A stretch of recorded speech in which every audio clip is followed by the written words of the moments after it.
much, Mr. Speaker, for giving me this opportunity. First of all, I reject the Finance Bill 2024.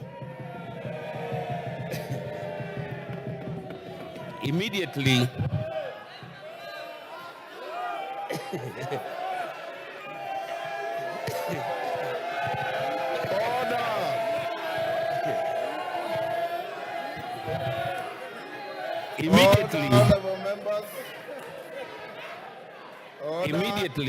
immediately touched around everything that touches a common person. That was the M-Pesa, the cars, the pads.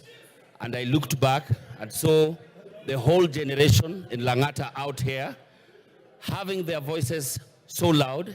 Even after the amendments, I had to make the choice that I've made today. Now, out here is the Gen Z generation, whom I talk to every day. I interact with them on Twitter, TikTok, and everywhere. When most of you will have gone back to the villages, we will be with them here in Nairobi.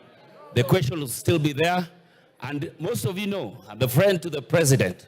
And I spoke to him, and he knows very well that this is my stand. Thank you so much, Mr. Speaker.